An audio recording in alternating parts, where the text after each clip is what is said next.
new chapter capacitance. Let's start our today lecture. You know that our first topic is behavior of conductor inside the electric field. You know that what is conductor? You know that metals are good conductor of electricity. क्यों होते हैं? Because उसमें जो भी electrons होते हैं वो electron free state में होते हैं, मतलब रैंडमली मोशन में रहते हैं। जब भी उनके ऊपर इलेक्ट्रिक फील्ड अप्लाई होता है तो वो इजीली मूव होने स्टार्ट हो जाते हैं। ठीक है, तो इसलिए हम यहाँ पे मानते हैं कि जो मेटल्स होते हैं वो गुड कंडक्टर होते हैं इलेक्ट्रिसिटी के। ठीक है, अब यहाँ पे हम ऐसे देखते हैं कि अगर उसी कंडक्टर को जब हम इलेक्ट्रिक फील्ड में रखते हैं तो वो कंडक्टर कैसे बिहेव करता है। ओके, नाउ इसमें हमारा जो फर्स्ट पॉइंट रहेगा वो हमने यहाँ बता रखा है, net electric field inside the conductor is zero. मतलब जब हम कंडक्टर को इलेक्ट्रिक फील्ड में रखते हैं तो नेट इलेक्ट्रिक फील्ड जो उसमें निकालते हैं वो कितना आता है? जीरो आता है। कैसे आता है वो हम यहाँ देखते हैं। मान लेते हैं हमारे पास दो प्लेट है, अब इलेक्ट्रिक फील्ड है तो चार्जेस अपोजिट होंगे, मतलब इधर है पॉजिटिव और इधर क्या होगा? नेगेटिव होगा। ठीक है, अब यहाँ पे जो इलेक्ट्रिक फील्ड है उसको मैं ई नोड से लिख देता हूँ। ये है आपके पास इलेक्ट्रिक फील्ड। क्या करना है, इसमें हमें एक कंडक्टर को रखना है, तो हमने सपोज ये कंडक्टर इसके इनसाइड में रख दिया। ओके, अब यहाँ पे क्या होगा? यू नो दैट इस पे है चार्ज पॉजिटिव, तो यहाँ पर कैसे आएंगे चार्ज? यहाँ पे इसके अपोजिट आएंगे। कैसे आएंगे? नेगेटिव। नेगेटिव क्यों आएंगे? Because of method of induction. मैंने आपको वहां पे ये बताया था कि अगर यहाँ पे चार्ज अगर ये पॉजिटिव है तो यू नो दैट उसके अपोजिट में उसके जो अपोजिट नेचर का ये चार्ज होगा वो ये क्रिएट हो जाएगा, वो इस पे आ जाएगा। उसी प्रकार से अगर इधर नेगेटिव है तो यू नो दैट यहाँ पे आ जाएगा आपके पास पॉजिटिव चार्ज। ठीक है, अब हमने जो ई नोट मान रखा है ये है इलेक्ट्रिक फील्ड जो इसके आउटसाइड में, और वो ऐसे करेगा because positive to negative. Okay, अब इसके इनसाइड में अगर हम ये यहाँ पे ये देखें तो इधर है पॉजिटिव इधर है नेगेटिव, तो इलेक्ट्रिक फील्ड जो है वो इधर एक्ट करेगा। इसके अंदर जो इलेक्ट्रिक फील्ड है उसको हम मान लेते हैं ई सी से। सी का मतलब कंडक्टर। ठीक है, और जो इसके बाहर हमने इलेक्ट्रिक फील्ड है उसको दिखाते हैं ई नोड से। अब ये जैसा कि हमने इसके स्टेटमेंट में लिखा है कि इनसाइड द ये conductor you know that electric field क्या रहेगा? जीरो रहेगा। कैसे रहेगा वो देखते हैं। यू नो दैट यहाँ पे ये जितने भी ये पॉजिटिव ये चार्जेस है उतने ही इसके अपोजिट में नेगेटिव आएंगे, और यहाँ पे ये जितने भी नेगेटिव हैं उसके अपोजिट में यहाँ पे उतने ही आएंगे पॉजिटिव चार्ज। डायरेक्शन एक ही है इधर और एक ही है इधर, मतलब बाहर जितना इलेक्ट्रिक फील्ड है उतना ही इसके इनसाइड में इलेक्ट्रिक फील्ड है। तो अगर हम यहाँ पे ये नेट इलेक्ट्रिक फील्ड निकालते हैं ये कितना आ जाएगा? जीरो आ जाएगा। जैसे अगर मैं यहाँ पे लिखूं नेट इलेक्ट्रिक फील्ड, क्या करना पड़ेगा? इसमें से सपोज हम इसको माइनस कर देते तो ई नोट माइनस ई सी। चाहो तो आप इसको यहाँ पे इसके अपोजिट भी लिख सकते हो, मतलब ई सी माइनस सी नोट। वो इसलिए क्योंकि इनके अमाउंट तो सेम है। हम यहाँ पे ऐसे दिखा देंगे ई नोट इज इक्वल टू ई सी के इक्वल। ठीक है, तो अगर ये आपस में इक्वल है सो ई नेट आपके पास हो जाएगा। इसको भी हम ई नोट मान रखते हो, इसी को मैं क्या मान लेता हूँ? ई नोट, बिकॉज इक्वल भी इक्वल है तो आपस में ये कैंसिल आउट हो जाएगा। तो यहाँ पे नेट इलेक्ट्रिक फील्ड कितना हो जाएगा? जीरो। बात है इसमें क्या बताया मैंने कि इलेक्ट्रिक फील्ड में जब किसी भी कंडक्टर को रखा जाता है so you know that net electric field कितना आएगा? जीरो आएगा। ओके, नेक्स्ट पॉइंट देखते हैं। Total charges inside the conductor is zero. ठीक है। अब हमने सेकंड ये पॉइंट में बताया है कि ये कंडक्टर के इनसाइड में टोटल चार्ज कितना होगा, 0 होगा। कैसे हम इसको बता सकते हैं, अगर मैं यहाँ पे यूज करूं अकॉर्डिंग टू गॉस लॉ, क्या होता है वहां पे लिखते थे हम E dot ds is equal to Q by epsilon, ये लिखते थे। अब हमको यहाँ पे दिखाना है कि जो ये चार्ज है इसके इनसाइड में कितना होगा, 0 होगा, है ना। अब देखिए अभी हमने ऊपर लिखा था नेट इलेक्ट्रिक फील्ड कितना है, 0, मतलब ये यहां से क्या हो जाएगा 0 into ds is equal to Q by epsilon. Okay, now ये तो यहां से पूरा 0 और ये एप्सिलॉन है, ये आपके इधर 0 हो जाएगा। तो हेंस हम यहां से क्या बता सकते हैं, चार्ज कितना हो जाएगा, 0। तो यू नो दैट यहां से आपको ये बात याद रखनी है कि इसके अंदर टोटल जो ये चार्ज होगा वो कितना होगा, 0 होगा। ये दो ही पॉइंट आप नोट कीजिए, उसके बाद हम थर्ड पॉइंट करते हैं।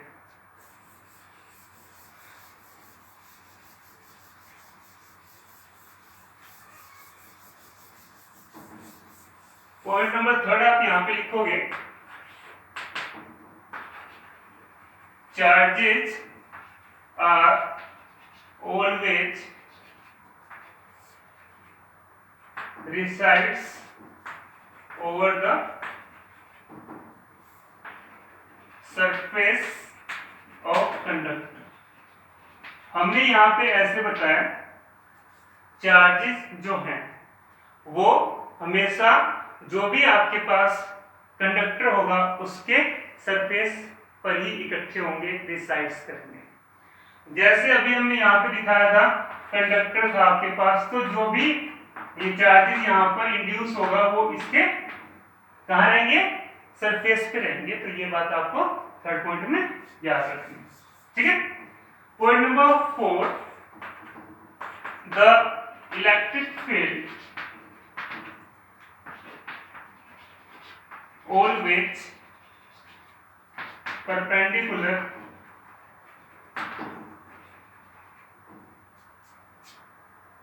over the surface of conductor, surface of conductor।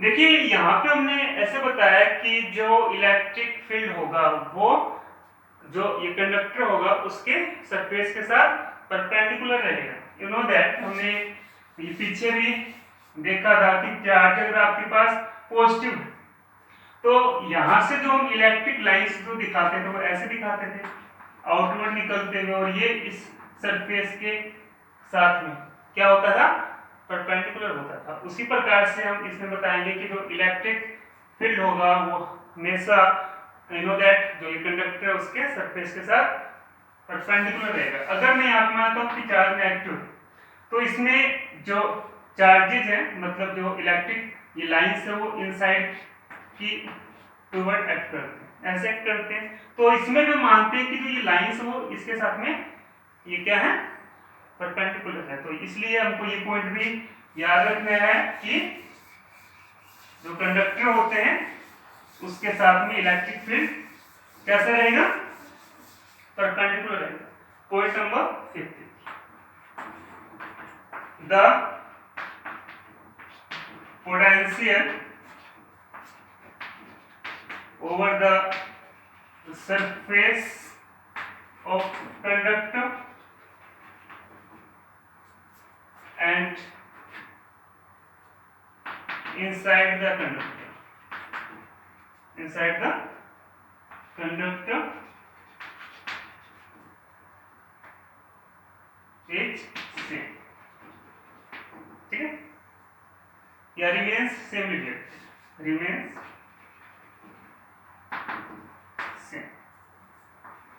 क्या बताया इसमें, हमने बताया कि जो पोटेंशियल होगा वो कंडक्टर के इनसाइड में या उसके सरफेस पे कैसा रहेगा, सेम रहेगा। बिकॉज अभी मैंने आपको बताया था कि जो आपके पास इलेक्ट्रिक फील्ड है उसमें जो कंडक्टर हमने रखा था कि जितने इलेक्ट्रिक फील्ड इसके बाहर है उतना ही इलेक्ट्रिक फील्ड इसके इनसाइड में रहेगा। तो अगर इलेक्ट्रिक फील्ड इक्वल है तो सिंपल सी बात है वहां पे पोटेंशियल भी इक्वल होगा। तो यू नो दैट चाहे इसके इनसाइड में हो इलेक्ट्रिक फील्ड या इसके बाहर हो इलेक्ट्रिक फील्ड, वो अगर ये सेम है तो सिंपल सी बात है तो पोटेंशियल है वो भी सेम रहेगा। तो ये जो ये पॉइंट्स हैं आप लोग नोट कीजिए। हमने यहाँ पे दिखाया behaviour of conductor inside the electric field. इसके बाद हम नेक्स्ट टॉपिक करते हैं कैपेसिटर क्या होता है। ठीक है, कैपेसिटर यहाँ पे हम देखते हैं कैपेसिटर होता क्या है। आप लोगों ने देखा भी होगा फैन जो होते हैं ना हमारे उसके अंदर एक व्हाइट कलर का उसके ऊपर यू नो दैट कंडेंसर लगा होता है। कंडेंसर जो होता है उसी का नाम क्या होता है, कैपेसिटर होता है। ठीक है, कंडेंसर का ही नाम क्या होता है, कैपेसिटर। अब जो कंडेंसर होता है या जो ये कैपेसिटर होता है ये क्यों लगाया जाता है, यू नो दैट किसी भी मोटर को स्टार्ट करने के लिए ज्यादा इलेक्ट्रिसिटी की रिक्वायरमेंट होती है। तो जो हमारे हाउसेज में इलेक्ट्रिसिटी आती है वो near about 20 ampere to 25 ampere आती है इलेक्ट्रिसिटी। बट मोटर को घुमाने के लिए हमको लगभग 30 एम्पियर टू 40 एम्पियर इलेक्ट्रिसिटी की रिक्वायरमेंट पड़ती है। ठीक है, तो जो ये कंडेंसर है वो क्या करता है, वो इलेक्ट्रिक चार्ज को अपने अंदर स्टोर करके रख लेता है। ठीक है, क्या करता है, वो इलेक्ट्रिक चार्ज को अपने अंदर स्टोर करता है। तो मतलब हम यहाँ से ये बता सकते हैं कि कैपेसिटर एक ऐसा डिवाइस होता है जो इलेक्ट्रिक चार्ज को स्टोर करता है। ठीक है, और यू नो दैट इसके अंदर दो प्लेट्स होते हैं और उसके ऊपर अपोजिटिवली चार्जेस होते हैं, उनके बीच में थोड़ा बहुत गैप होता है। यू नो दैट उसे हम क्या बोलेंगे, कैपेसिटर बोलेंगे। ओके, पहले हम इसकी डेफिनेशन लिखते हैं। क्या लिखेंगे, a pair of oppositely charges which is separated by small gap and has ability to store electric charge. Electric charges is called capacitor.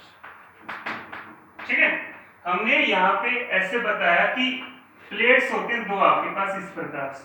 ठीक है, हम इसको ऐसे दिखा सकते हैं और इसके ऊपर चार्जेस जो है अपोजिट होते हैं। एक पे हमने दिखा दिया चार्ज कैसे हैं, पॉजिटिव, तो दूसरे पे क्या होंगे, नेगेटिव, और इनके बीच में थोड़ा बहुत गैप रहता है। ठीक है, अब यू नो दैट इसका जो सिंबल होता है वो कैसा होता है वो देखते हैं।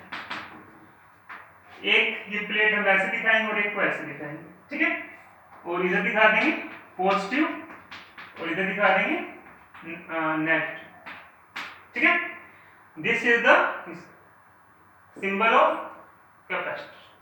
ठीक है, सो हमको यहां से याद रखना है कैपेसिटर होता क्या है, ये एक ऐसा डिवाइस होता है जो इलेक्ट्रिक चार्ज को स्टोर करता है।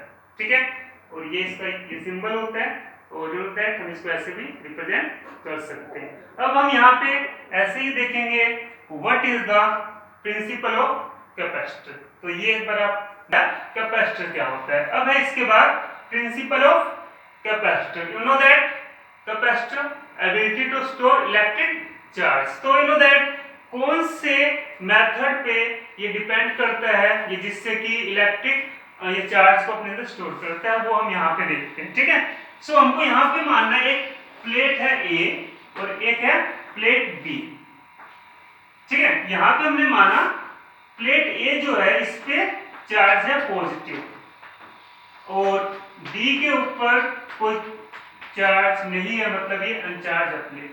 यू नो दैट जो मैं यहाँ पे आपको बता रहा हूँ वो यहाँ पे लिखा है, ठीक है। तो हमने यहाँ पे माना एक प्लेट है ए जो कि चार्ज है और बी है अनचार्ज, इसको मान लिया step number first. Okay, now आप लोगों को मैंने बताया था मेथड ऑफ इंडक्शन क्या होता है। वहां पे आपके पास एक ऑब्जेक्ट होता था और इस पे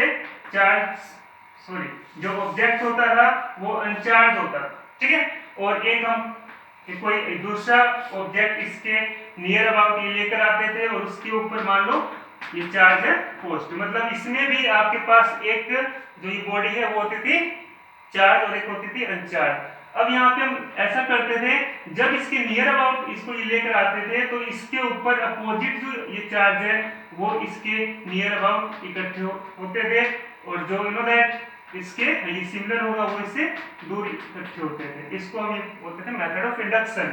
उसी प्रकार से इसमें भी है, इसके ऊपर चार्ज है पॉजिटिव और ये है अनचार्ज बॉडी, तो यू नो दैट ये क्या होगा, इसके जो अपोजिट होगा मतलब नेगेटिव ये चार्ज यहाँ पे इकट्ठे हो जाएंगे, यस और नो, ठीक है। और ये पॉजिटिव इससे दूर हो जाएंगे। इसको हम अगले स्टेप में दिखा देते हैं, ठीक है। यहाँ पे दिखा दिया हमने प्लेट बी। नेक्स्ट स्टेप में दिखाया due to method of induction जो प्लेट बी होगा उस पे चार्जेस इंड्यूस हो जाएंगे। बी पे इधर हो जाएगा नेगेटिव इसके अपोजिट और इधर क्या हो जाएगा चार्ज पॉजिटिव, ठीक है। Yes, step number 7। तो हमने यहाँ पे ऐसे दिखाया ये due to method of induction, इस पे भी चार्जेस हैं वो इंड्यूस होते हैं, ठीक है। नाउ क्या करेंगे अब इसको हम अर्थिंग कर देते हैं प्लेट बी को। तो ये था आपके पास प्लेट ए और ये है प्लेट बी। यहाँ पे चार्ज नेगेटिव और यहाँ पे जो चार्ज ये पॉजिटिव थे वो कहाँ चले गए, अर्थ में चले गए। क्या कर दिया हमने इसको अर्थिंग कर दिया, ठीक है। देखिए इसमें हमने ऐसे दिखाया कि जो प्लेट बी था उसको हमने क्या कर दिया अर्थिंग ये कर दिया, तो मतलब इसके जो पॉजिटिव ये चार्जेस है वो न्यूट्रलाइज हो जाएंगे, डिस्ट्रॉयड हो जाएंगे। तो इसके ऊपर ओनली आपके पास ये रह जाएंगे नेगेटिव चार्ज। अब अगर यहाँ पे चार्जेस नेगेटिव है तो इससे जो ये प्लेट ए जो हमने ये दिखा रखा है इसकी एबिलिटी जो है ये चार्ज के स्टोर करने की वो इंक्रीज हो जाती है।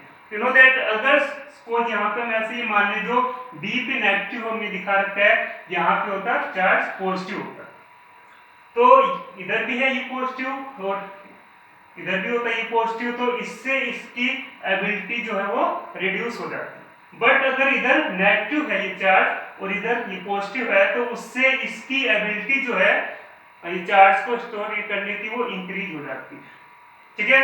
इसी को हम यहाँ पे ये बोलते हैं प्रिंसिपल ऑफ कैपेसिटर। ओके, तो ये आप अच्छे से नोट कर लीजिए। उसके बाद हम अगला टॉपिक करते हैं।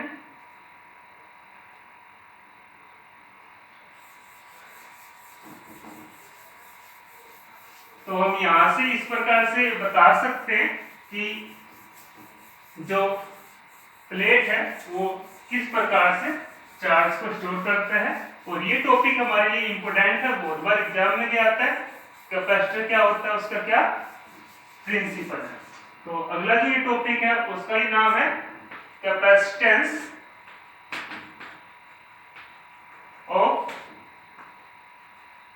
कैपेसिटर, ठीक है। कैपेसिटेंस ऑफ कैपेसिटर, जैसे कि आप लोगों ने पढ़ रखा है resistors and resistance. You know that resistor का मतलब क्या होता है, रजिस्टर का मतलब कोई भी इलेक्ट्रिक डिवाइस, और रेजिस्टेंस क्या होती है उसकी प्रॉपर्टी होती है जो कि इलेक्ट्रिक करंट को आगे जाने से रोकता है। उसी प्रकार से हम यहाँ पे ये देखेंगे कि जो कैपेसिटर है उसका कैपेसिटेंस क्या होगा।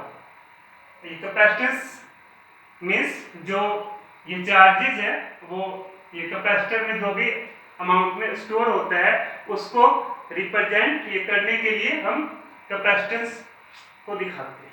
ठीक है, ये जैसे कि हम यहाँ पे ऐसे मान लिया कि कोई मान लो आपके पास ये डिवाइस, ठीक है, हमने यहाँ पे ये लिख दिया इसकी एबिलिटी जो है वो है 2.2 माइक्रो फैराड। तो ये इसका कैपेसिटेंस हो जाएगा, मतलब इसकी जो भी हमारे पास यहाँ पे डिवाइस होता है उसका जो एबिलिटी होता है ये चार्जेस को स्टोर करने का, और उसको हम जिससे रिप्रेजेंट करते हैं उसको हम क्या बोलते हैं, capacitance.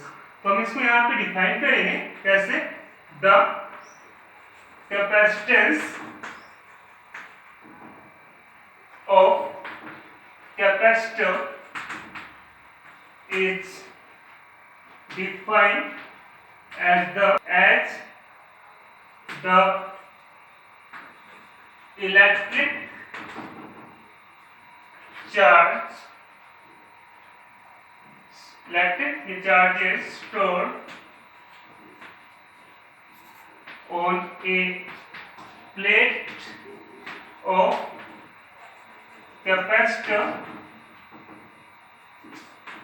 per unit potential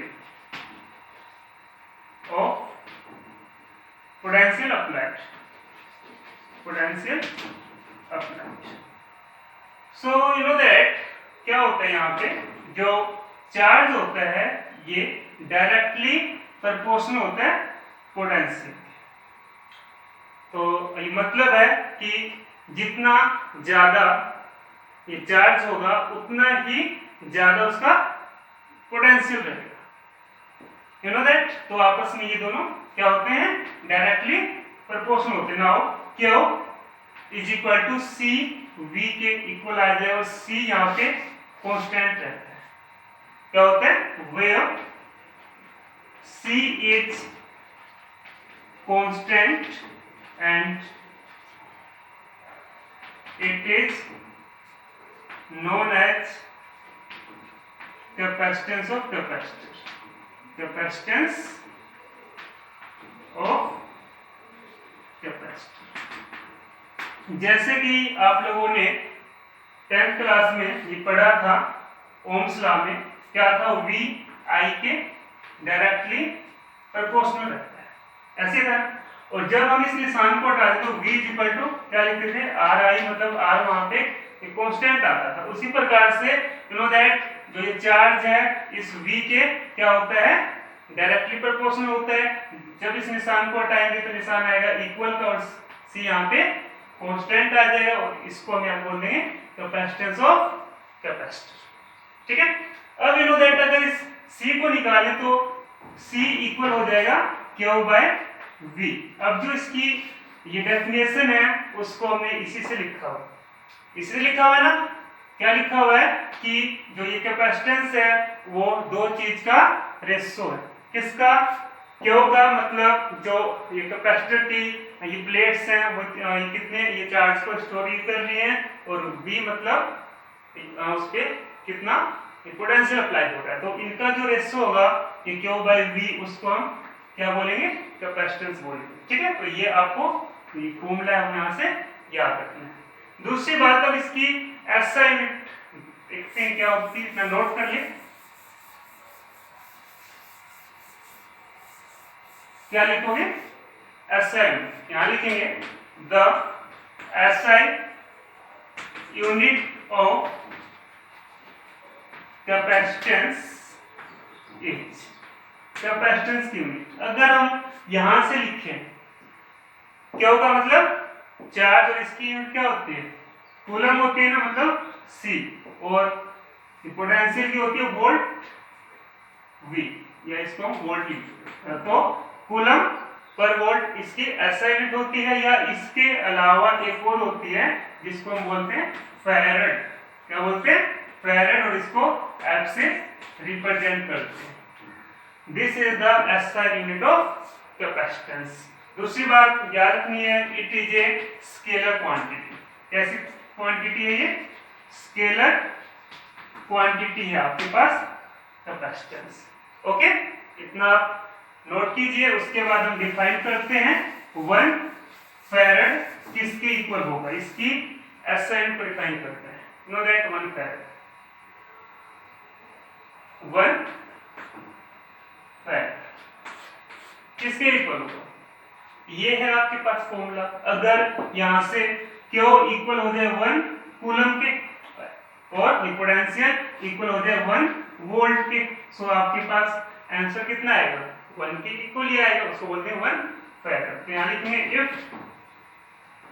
charge is equal to 1 coulomb and potential is equal to 1 volt, then तो हम यहां से क्या लिख सकते हैं, capacitance is equal to 1 farad, F के इक्वल। ठीक है, अब इसको तो डिफाइन करना है, कैसे करेंगे, लिखेंगे हम यहाँ पे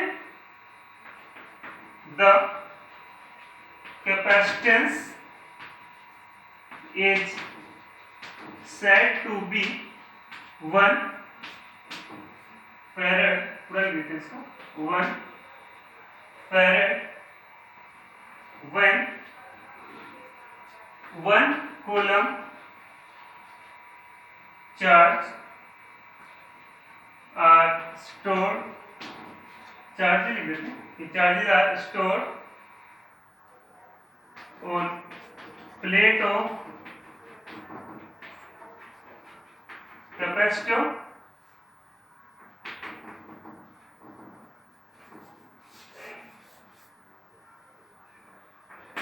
in which 1 volt potential applied. ठीक है, इसको हम यहां से क्या बोलेंगे, 1 फैराड। तो ये आप नोट कर लीजिए। उसके बाद आज का हमारा लास्ट टॉपिक हम करते हैं।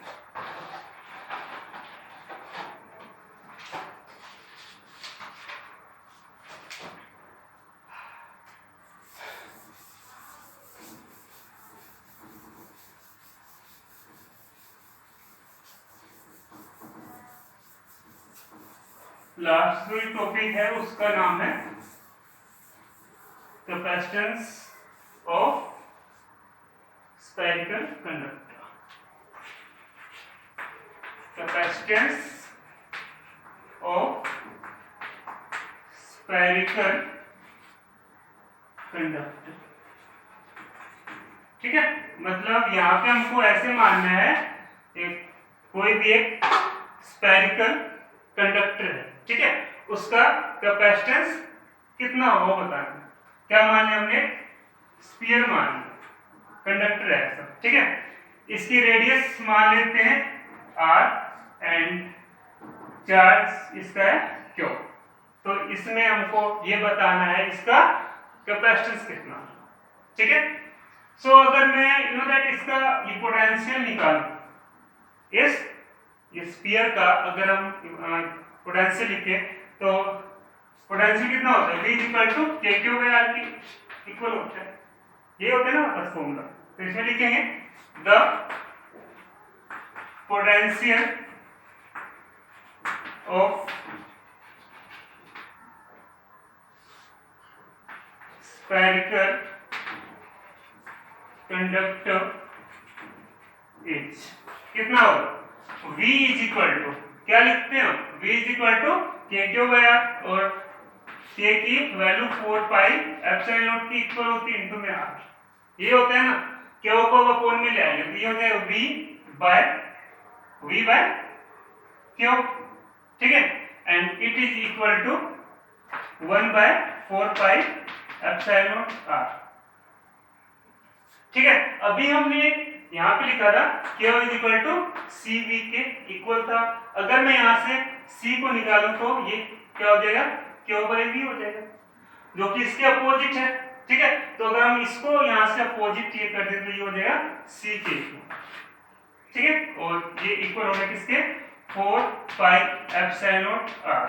तो ये जो ये फॉर्मूला है हमारे पास, इससे हम कोई भी स्फेरिकल ये कंडक्टर है उसका कैपेसिटेंस निकाल सकते हैं अगर हमारे पास उसकी रेडियस है तो। ठीक है, मतलब ओनली अगर हमारे पास उसकी रेडियस हो तो हम उसका कैपेसिटेंस निकाल सकते हैं। एक यहाँ पे हम एग्जांपल लेते हैं, हम अर्थ जो है ना उसका कैपेसिटेंस निकालते हैं कितना होगा। You know that radius of the earth, या ऐसे आप लिख भी लेना, क्या capacitance of earth, capacitance of an earth, earth का कैपेसिटेंस कितना होगा। You know that radius of earth कितनी होती है, r इज इक्वल टू, लिख देते हैं इसको पूरा, radius of earth, radius of अर्थ ये होती है आपके पास 6.4 इंटू 10⁻⁶ मीटर, ये होती है ना। अब मेरे पास अगर r की जो ये वैल्यू है इसकी है तो मैं इसकी निकाल सकता हूं। So now c is equal to किसके इक्वल हो जाएगा। अगर मैं इसको k की फॉर्म में लिखना चाहूँ तो क्या मैं ये कैपेसिटेंस को c को r बाय k लिख सकता हूँ, यस और देखिए you know that k is equal to 1/4 pi epsilon naught के इक्वल होता है, ठीक है। बट ये ऊपर है, ये 1 के अपॉन में नहीं है। बट अगर मैं इसको ऐसे लिख दूं 1/k is equal to 4 pi epsilon naught, तो ठीक है, तो मतलब ये इक्वल हुआ किसके, 1/k, ठीक है। तो हमने you know that c is equal to r/k रख दिया। ओके, नाउ r आपके पास कितने हैं, 6.4 इंटू 10⁻⁶ डिवाइड बाय k की वैल्यू कांस्टेंट होती है, क्या होती है, 9 इंटू 10⁹। ओके, नाउ अगर हम इसको सोल्व करेंगे तो हमारे पास c यहाँ से आएगा 711 माइक्रो फैराड, ठीक है। So this is the capacitance of earth, earth का ये कैपेसिटेंस इतना होता है, ये आपको याद है। इसी प्रकार से अगर कोई भी आपके पास स्फेरिकल कंडक्टर है तो उसका हम कैपेसिटेंस निकाल सकते हैं अगर हमारे पास रेडियस हो तो, ठीक है। अगर यहाँ पे हम ये देखें, इस हमारे जो अर्थ का ये कैपेसिटेंस है वो माइक्रो में लिखा हुआ है, मतलब ये फैराड जो है ये चार्ज की बहुत बड़ी यूनिट होती है, ये भी बात हमको याद रखनी, ठीक है। आई होप कि आपको आज का लेक्चर अच्छे से समझ आया होगा। Okay, thank you. उसके बाद हम नेक्स्ट जो हमारा ये लेक्चर होगा, जो रिमेनिंग ये टॉपिक है वहां पे, ओके, थैंक यू।